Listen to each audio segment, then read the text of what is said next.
إن الحمد لله نحمده ونستعينه ونستغفره ونعوذ بالله من شرور أنفسنا ومن سيئات أعمالنا من يهد الله فلا مضل له ومن يضلل فلا هادي له أشهد أن لا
Tema khotib pada Jumat ini yang berjudul Jangan Meremehkan Sholat.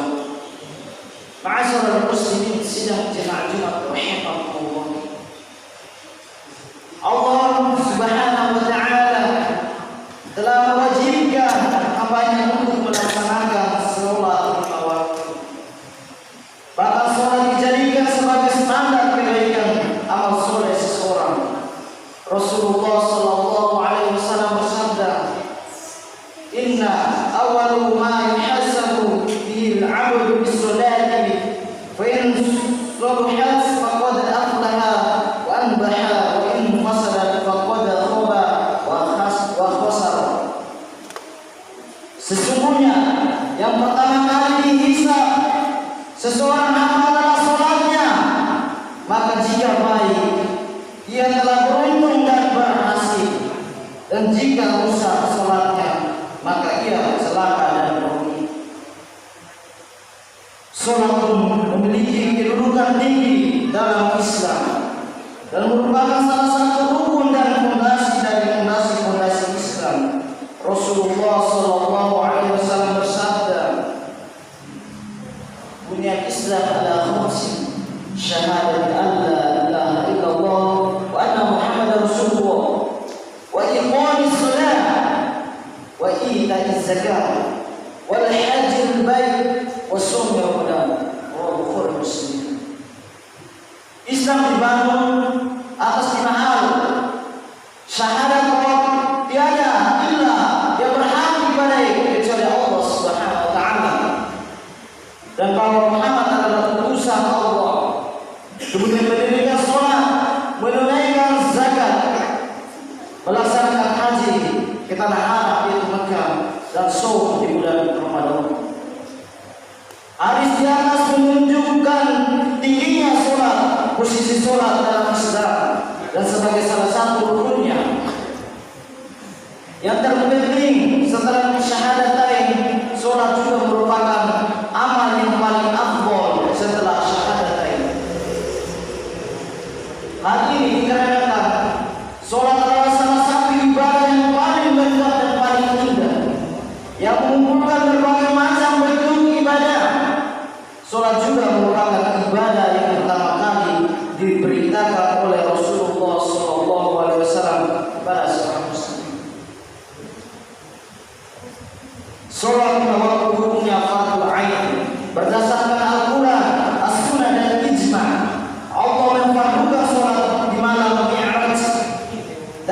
ketujuh. Hal ini menunjukkan tingginya kedudukan dan kewajiban sholat. Ada sebuah dosa yang lebih dahsyat daripada berzina, lebih dahsyat daripada mencuri, dan lebih dahsyat daripada narkoba, dan lebih dahsyat daripada merampok. Tapi banyak di antara kita lebih merasa itu satu hal yang remeh. Dosa apa itu? Dosa orang-orang yang meninggalkan sholat. Cukup sebagai bukti besarnya dosa orang-orang meninggalkan sholat. Keislaman orang itu diperselisihkan oleh para ulama, bahwa sebagian ulama berpendapat bahwa dia sudah kafir. Nauzubillah min dzalik. Hadis-hadis menjelaskan tentang sholat, 5 waktu beserta bilangan rakaatnya dan semua sifat gerakannya telah mencapai derajat mutawatir maknawi, dan segala sesuatu yang dinukil secara mutawatir itu harus diterima oleh setiap muslim, dan siapapun yang menentang atau menolaknya maka ia telah kafir. Ma'asyiral muslimin yang dimuliakan Allah, banyak kita saksikan hari ini umat Islam yang mengerjakan sholat dengan bermalas-malasan karena kesibukan mereka dalam bekerja atau karena aktivitas lain, sehingga badan dan kondisi benar sehingga sholat mereka akhirkan. Hanya itu, sholat yang mereka akhirkan dari waktunya pun dikerjakan dengan tergesa-gesa, bagaikan ayam yang mematuk. Bagaimana mereka mendapat ketenangan dan kebahagiaan jiwa jika sholatnya dikerjakan dengan asal-asalan. Orang-orang munafik yang telah Allah siapkan tempat mereka di dalam neraka masih mengerjakan sholat, akan tetapi sholat yang mereka kerjakan dalam keadaan bermalas-malasan. Allah Subhanahu wa ta'ala berfirman, innal munafiqina yukhadi'una Allah wa huwa khadi'uhum wa idza qamu ila sholati qamu kusala yura'una nasa wa la yadhkuruna illa qalila. Sesungguhnya orang-orang munafik itu menipu Allah, dan Allah akan membalas tipuan mereka. Dan apabila mereka berdiri untuk sholat, mereka berdiri dengan malas. Mereka bermaksud riya dengan sholat di hadapan manusia, dan tidaklah mereka menyebut Allah kecuali sedikit sekali. Quran surat An-Nisa ayat 142.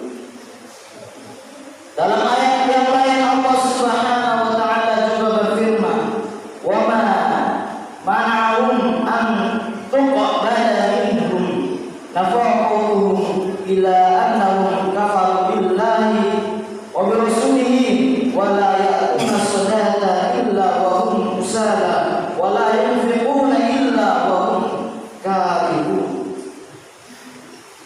Dan tidak ada yang menghalangi mereka untuk diterima dari mereka nafkah-nafkahnya, melainkan karena mereka kafir kepada Allah dan Rasulnya, dan mereka tidak mengerjakan sembahyang melainkan dengan malas, dan tidak pula menafkahkan harta mereka melainkan dengan rasa ingin. Quran surat At-Taubah ayat 58. Ma'asyiral muslimin sidang jemaah Jumat yang dimuliakan Allah, ada beberapa ciri seseorang dalam meremehkan sholat. Bisa jadi seseorang termasuk salah satu dari ciri tersebut atau yang lebih parah. Jika seseorang melakukan semua ciri-ciri dalam meremehkan sholat, di antara tanda-tanda meremehkan sholat adalah: yang pertama, mengakhirkan sholat dari waktu. Sholat subuh dikerjakan hampir punya, sholat zuhur dikerjakan hampir masuk waktu asar, dan seterusnya. Inilah yang disebut meremehkan sholat. Allah Subhanahu wa ta'ala berfirman, wa khalafa min ba'di khalfun adha'u as-salata wa ittaba'u syahwat wa sawfa yalquna wayya. Maka datanglah sesudah mereka pengganti yang jelek, yang menyanyiakan sholat dan memperturutkan hawa nafsunya, maka mereka telah akan menemui kesesatan. Kurang surat Maryam ayat 69. Berkata Ibnu Abbas radhiyallahu anhu, tidaklah yang dimaksudkan meremehkan adalah meninggalkan secara keseluruhan, akan tetapi diakhirkan dari waktunya. Berkata Sa'id bin Musayyib, imam dan para tabi'in rahimahumullah, tidaklah mengerjakan sholat zuhur sampai datang asar, dan tidaklah dia sholat asar sampai datang sholat maghrib, dan tidaklah sholat maghrib kecuali datang isya, dan tidaklah dia sholat isya sampai datang fajar, dan tidaklah dia sholat fajar jika terbit matahari. Barang siapa yang mati dan dia terus berbuat demikian serta tidak bertaubat, Allah menjanjikan baginya goib. Apa itu goib? Lembah di neraka jahanam yang sangat dalam dasarnya dan sangat busuk baunya. Dalam ayat yang lain Allah Subhanahu wa taala berfirman, wa wailul lil musallin alladzina hum an salatihim sahun. Maka selama bagi orang-orang yang sholat, yaitu orang-orang yang lalai dari sholatnya. Surah Al-Ma'un ayat 4-5. Para ahli tafsir menjelaskan bahwa yang dianggap lalai di sini salah satunya adalah orang-orang yang tidak melaksanakan sholat pada waktunya. Marilah kita melihat kebanyakan umat Islam hari ini, hampir kebanyakan mereka mengakhirkan sholat karena minimnya ilmu dan lemahnya iman, ditambah banyaknya maksiat yang dilakukan seseorang, sehingga berat untuk melaksanakan kewajiban-kewajiban dirinya. Yang kedua, melaksanakan dengan tidak menjaga kekhusyuan dan tumanina. Mengerjakan sholat dengan cepat tanpa memperhatikan ruku dan sujud. Rasulullah Shallallahu Alaihi Wasallam juga pernah memerintahkan seseorang laki-laki yang tidak tumanina dalam sholat untuk mengulangi sholat. Diriwayatkan dari Abu Hurairah radhiyallahu anhu, Rasulullah Shallallahu Alaihi Wasallam masuk ke dalam masjid dan seseorang mengikutinya. Orang itu mengerjakan sholat kemudian menemui Nabi Muhammad Shallallahu Alaihi Wasallam dan mengucapkan salam. Nabi Muhammad SAW membalas salamnya dan beliau bersabda, kembalilah dan sholatlah kalau kamu belum sholat. Orang itu mengerjakan sholat yang cara sebelumnya, kemudian menemui dan mengucapkan salam kepada Nabi Muhammad SAW. Beliau pun kembali bersabda, kembalilah dan sholatlah karena kamu belum sholat. Hal ini terjadi 3 kali.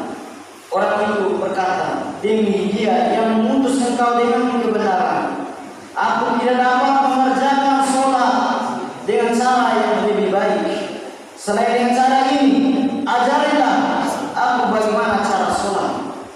Nabi Muhammad SAW bersabda, ketika kau berdiri untuk sholat, ucapkanlah takbir, lalu bacalah surat dari Al-Quran, kemudian rukuklah hingga kamu merasa tenang dalam kurung tumanina, hingga kamu merasa tenang dan selama sujudmu, kemudian duduklah dengan tenang dan kerjakan hal yang sama dalam setiap sholat.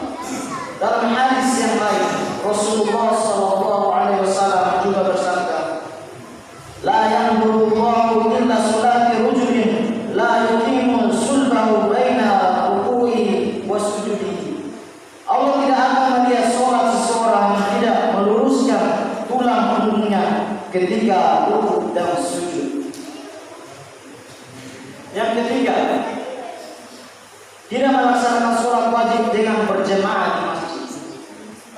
Bagi setiap laki-laki, sholat di masjid berjamaah adalah sunnah mu'akkadah, yaitu sunnah yang ditekankan. Ini adalah pendapat yang paling kuat berdasarkan dalil Al-Quran dan Sunnah. Sedangkan orang-orang meninggalkannya dengan sengaja tanpa uzur, berdosa dan mendapatkan azab di akhirat. Sebagaimana sabda Nabi Muhammad SAW, "Man sami'a an-nadaa falam ya'ti fala salatahu illa min qubur." Barang siapa yang mendengar azan tapi tidak mendatanginya, maka tidak ada sholat baginya kecuali uzur. Pernah dikatakan kepada Ibnu Abbas radhiyallahu anhu, apa yang dimaksud dengan uzur itu? Dia menjawab, takut dan atau sakit.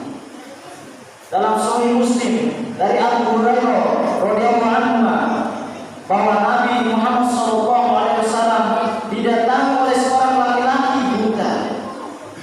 Lalu berkata, "Wahai Rasulullah, tidak ada orang menuntunku ke masjid. Apakah aku punya usul untuk sholat di rumah?"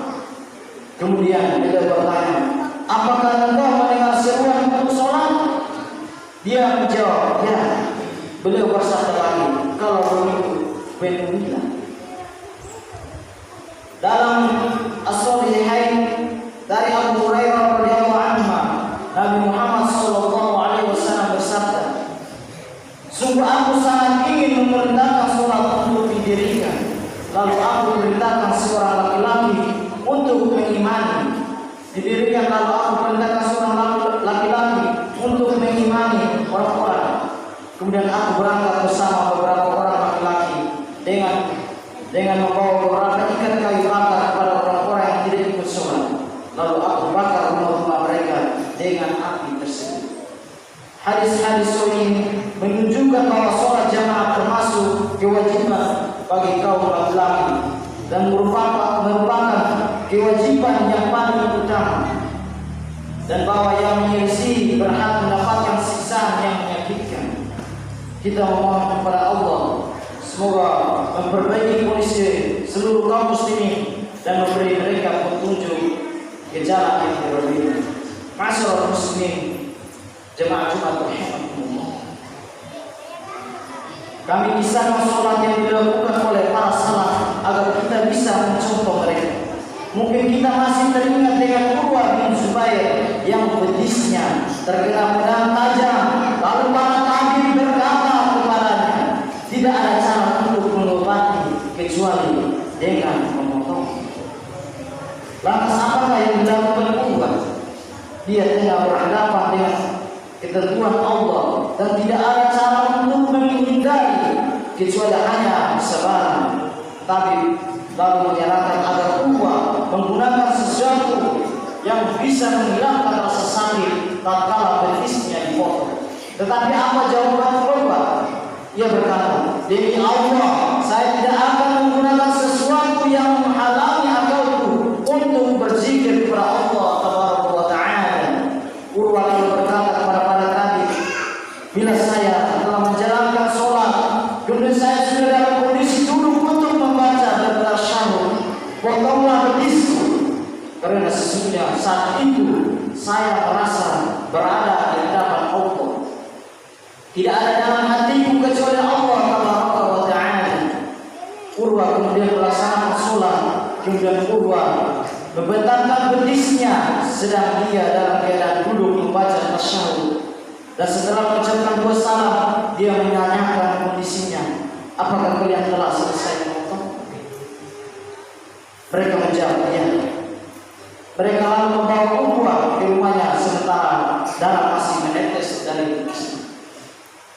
Imam Hakim Al-Asim suatu hari ditanya, "Bagaimana kondisimu ketika engkau melaksanakan sholat?"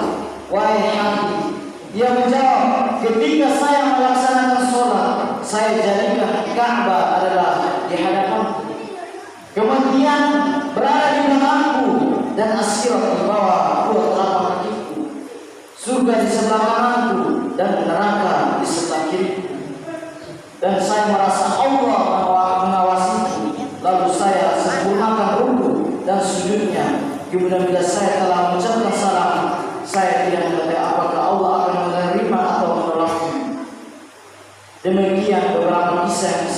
kita ambil pelajaran, semoga kita senantiasa dibimbing di atas jalannya yang lurus, dikuatkan dalam beribadah dan beramal soleh. Barakallahu li wal Qur'anil azim wa nafa'ana bima fi ayati wa zikril hakim wa taqabbalu minna wa minkum tilawatahu innahu huwal ghafurur rahim.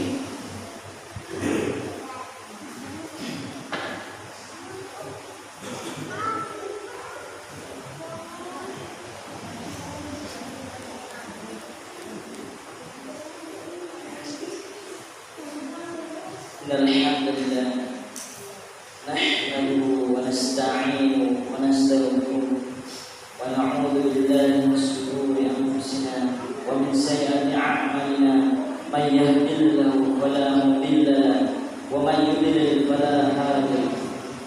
Asyhadu an la ilaha illallah wahdahu la syarika lahu wa asyhadu anna Muhammadan 'abduhu wa rasuluh. Amma ba'du. وقال تعالى في الكتاب الكريم أعوذ بالله من الشيطان الرجيم بسم الله الرحمن الرحيم يا أيها الذين آمنوا اتقوا الله حق تقاته ولا تموتن إلا وأنتم مسلمون. قل يا أيها الناس اعبدوا ربكم الذي خلقكم من نفس واحدة وخلق منها زوجها وبث منهما رجالا كثيرا ونساء واتقوا الله الذي تساءلون به والارحام ان الله كان عليكم رقيبا. ان الله وملائكته يصلون على النبي يا ايها الذين امنوا صلوا عليه وسلموا تسليما. اللهم صل على محمد كما صليت على ابراهيم وعلى ال ابراهيم انك حميد مجيد وبارك على محمد وعلى ال محمد كما باركت على ابراهيم وعلى ال ابراهيم انك حميد مجيد. اللهم اغفر للمسلمين والمسلمات والمؤمنين والمؤمنات الاحياء والاموات انك سميع قريب. اللهم ارنا الحق حقا وارزقنا اتباعه وارنا الباطل باطلا وارزقنا اجتنابه. ربنا ظلمنا أنفسنا وإن لم تغفر لنا وترحمنا لنكونن من الخاسرين. ربنا آتنا في الدنيا حسنة وفي الآخرة حسنة وقنا عذاب النار. عباد الله إن الله يأمر بالعدل والإحسان وإيتاء ذي القربى وينهى عن الفحشاء والمنكر والبغي لعلكم تذكرون. ولذكر الله أكبر.